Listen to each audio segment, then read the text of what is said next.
Hey y'all, I'm James Wright and welcome to my shop. Today we're talking about hollows and rounds and can you do them with other weird planes? Let's dive in.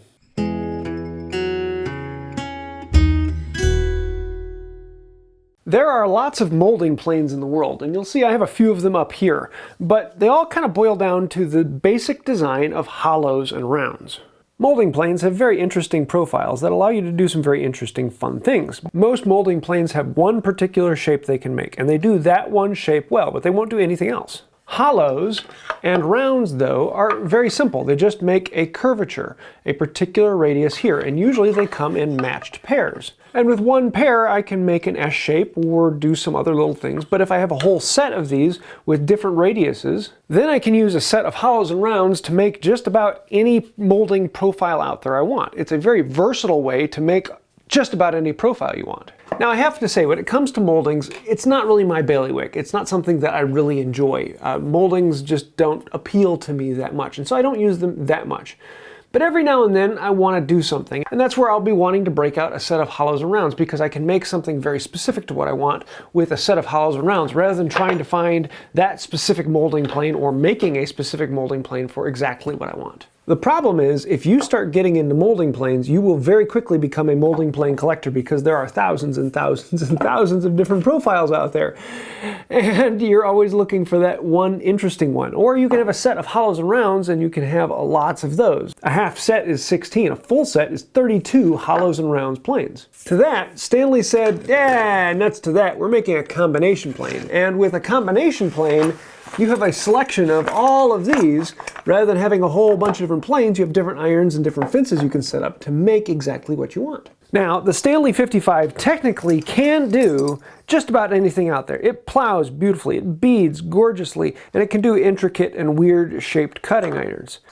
It can even do hollows and rounds, and these are very difficult because the skates have to be at different heights. Now, it's technically true, the 55 can do all of these cutters. It is an amazing plane that can do way more than what's here even. The downside to it is it takes a lot of work to set it up. And sometimes it can do it, but it doesn't do it very well. It's kind of like doing stock removal with a smoothing plane. Yeah, a smoothing plane can do it, but sometimes you just want to grab a scrub plane that does that well. But in order to do all of these things, you have to have a 55 that has all of these other doohickeys and knobs and turns, and it's a pain. I would love to be able to do it with a much simpler and cheaper 45. The problem with the 45 is the two skates can't change their different heights. With the 55 you can, and so with that you can do hollows and rounds easily.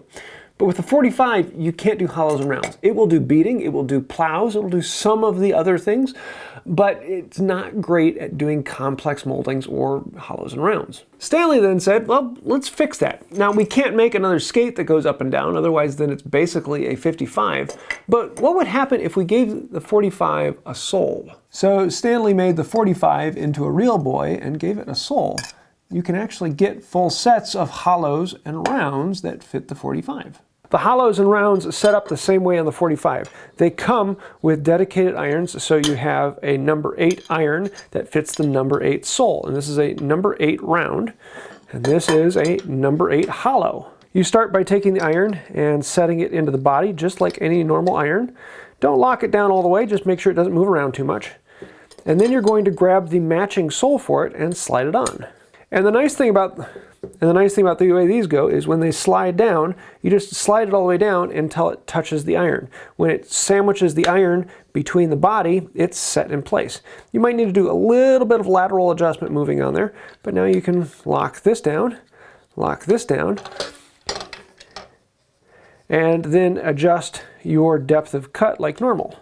And like that, we've turned the 45 into a round plane. Or if I put the other one on, we could turn it into a hollow plane. And it's got a steel sole, so it's not going to wear out quite as fast as the wooden ones.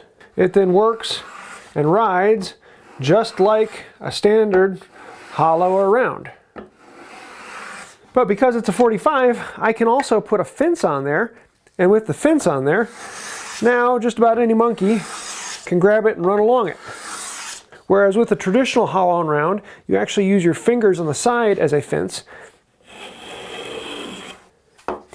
Just takes a little more skill to do it with your fingers, and it helps to not take quite so heavy a depth of cut. But with the 45, you have all the mechanical adjustment on there. You've got the fence on there, and just about anyone can make profiles very easily.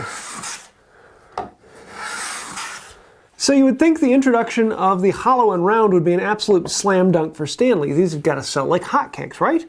Well, there's a couple different problems with them. Yes, you do have the affordable number 45 that can now do hollows and rounds, but you've got to buy these. And by the time you buy these, you're really running close to the full price of a Stanley 55.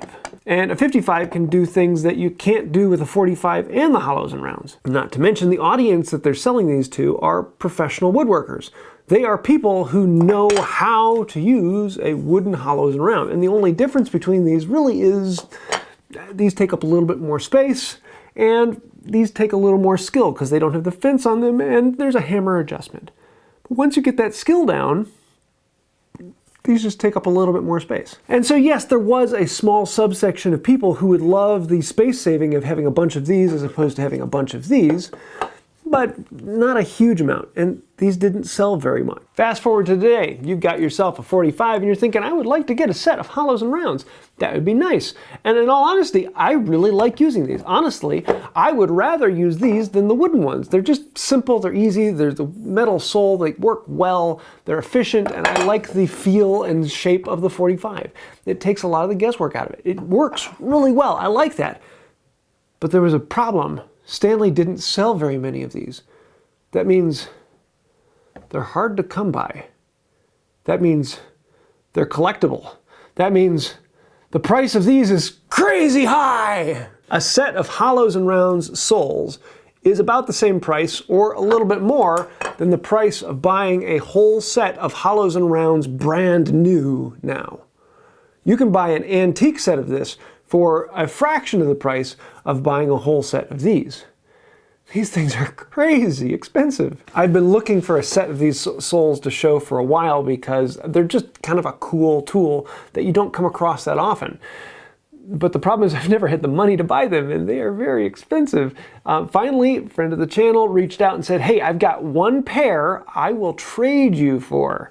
And I was very thankful for that because I didn't have the money to buy them. So yes, if you do come across these, they might be worth picking up if you can find the right price. But understand that a whole set of these, you might be able to buy a car for that price. Now in general, I don't see myself doing a lot of molding. It's not an aesthetic that I really enjoy. But if you are the type of person who likes to do a lot of molding and you want to do space saving where all the hollows and rounds are taking up too much space, then it might be worth looking into a set of these. If you've got the money too.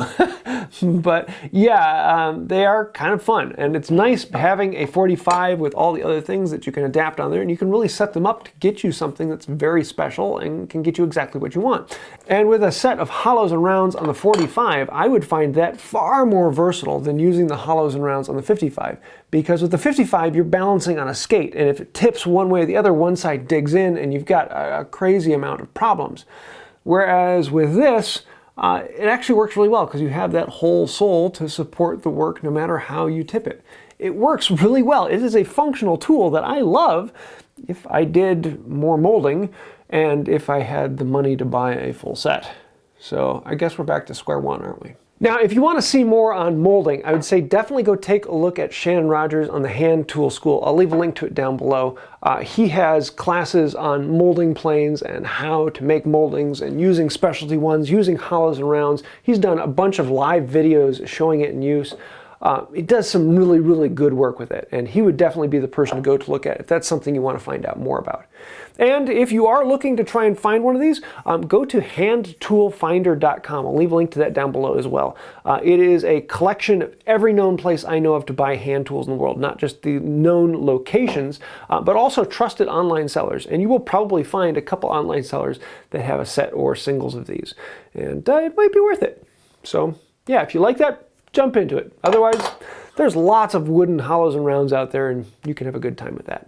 So I hope you like this video. If you have any questions, thoughts, ideas, things I should have shown, other ideas like that, let me know that down below. I do read through all the comments and I answer as many of those as I can get to, and it is a lot of fun to learn some things there. People often put things down there that I didn't know about, so thank you for that. It is a fantastic thing for me, as well as it does help out the channel. Along with hitting the like button, sharing, subscribing, thank you, thank you, thank you. Helps get us in front of more people. It really does mean a lot. Those of you who want to take it even further and you really want to help out the channel, there are a bunch of names over here. Those are all of the fantastic, wonderful, and benevolent people over on Patreon. Without patrons, we wouldn't exist, so thank you for that. We are completely sponsored by you people. And everyone over there, people who've clicked the little join button down below, thank you. You guys are quite literally keeping the lights on and keeping the videos coming. So if you want to find out more about that, you know what to click and do down below. Thank you. I think that'll do it for now. And until next time, have a wonderful day. These are number 8 hollowed rounds. I'm putting them on a 45, so does that make it 45 plus 8, or is that 45 minus 8? Is it 45 times 8, or do I get to get 45 of these? Stanley had a way with numbers.